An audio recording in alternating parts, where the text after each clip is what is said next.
Well, hello. I'm back again. So let's go ahead and start. Hold on. Let me tilt this a little bit going up so I could fit myself in this video. All right. So I just created an intro to this particular series of videos I'm creating because so I'm able to answer the questions of a lot of my Navy friends. Okay. It's ironic because I'm answering questions that were sent to me by my Navy friends. You think that they would be biased on a particular answer, or they would know the answer to some of these questions, but that I guess they're just so busy, they just would prefer to hear the information from me and what I know, right? So the episode is about our problems with our beloved Navy. And where do I even begin? Where do I even start? There are so many ladders to these concerns that let's start with the biggest one. Our shipbuilding capability and our inability to fabricate, create, build, and launch ship hulls. We all know that at this very moment, today is the 11th of June 2026, we are no longer the largest Navy in the world. And yes, quantity has a sizable advantage in itself. We can talk about quality later. So for now, just focus on quantity, right? We are down to, I think, 291 saleable ships in our current inventory, while the People's Liberation Army / Navy, the Chinese Navy is under the Chinese Army.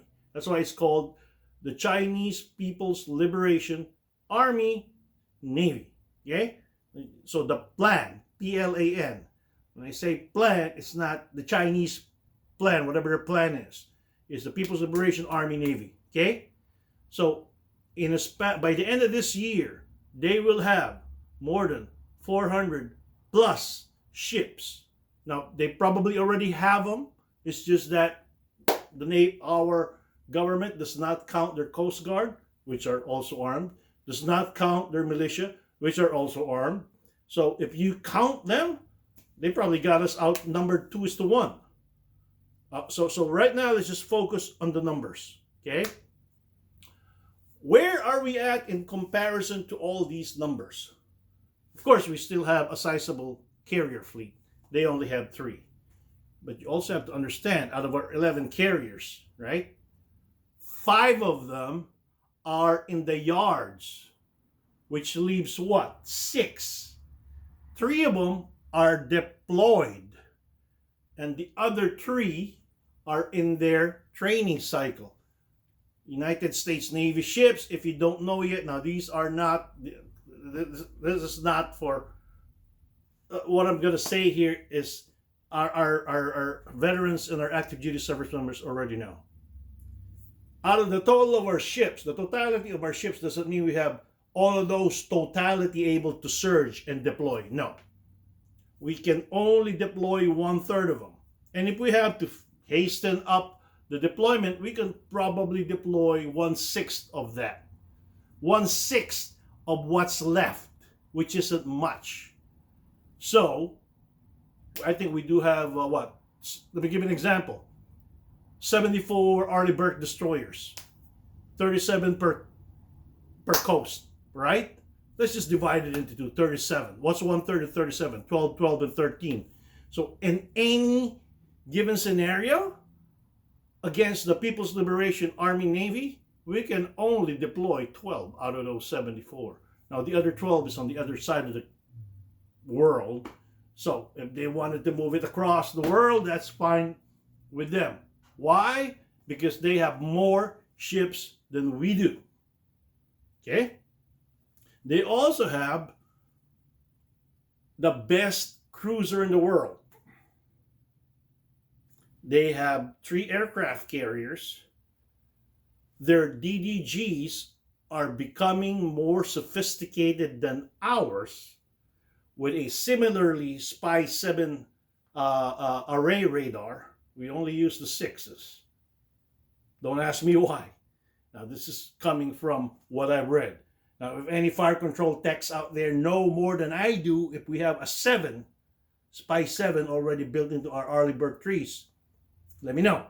But for now, that tells you that we don't have the most capable destroyers in the world. We don't have a frigate. We don't have any corvettes. What we have is an LCS that is not combat ready, that is incapable of protecting itself, and that is incapable of taking a hit. Our only advantages are numerically our aircraft carriers and our submarines. Well, unfortunately, our submarines, the PLAN is creeping up. They will be soon out building us with nuclear-powered ballistic missile submarines and nuclear-powered SSNs. USNI mentioned United States Naval Institute. This didn't come from me. That in span of, if we keep up, it's sad because we always have this ifs and ifs and ifs, right? The goalpost keeps moving. We already know they are outbuilding us. And what we build, we still have to get the balance of, in reference to what we build to what we decommission.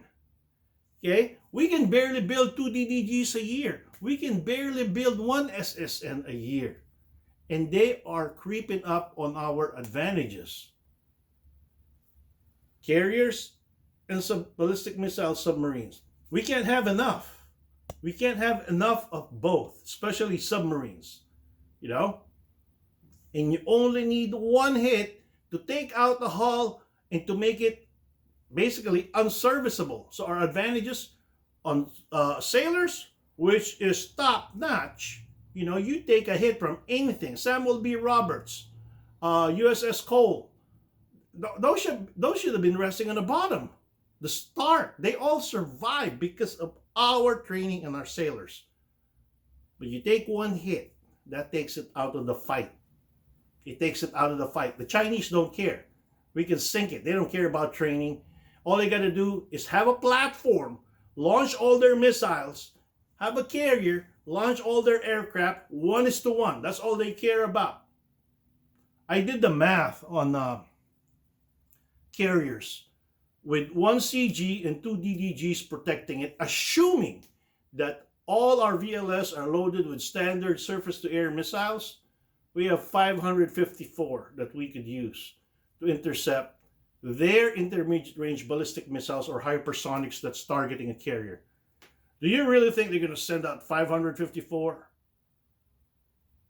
No, they're going to send out 554 plus a few extras just to make sure that one of them gets through. That's why I keep saying we are way behind the power curve, people. So that is just a glimpse of what we are behind against. The next episode, I'm going to discuss why is our CGs behind theirs? Why is our DDGs ultimately going to be behind theirs? We don't have a corvette and a frigate. And ultimately, what are the problems of our carriers? Lastly, our shipbuilding woes. So stay tuned, all right? It has been a pleasure, a privilege, and an honor to have served. You guys take care. I'll see you in the next one. Post.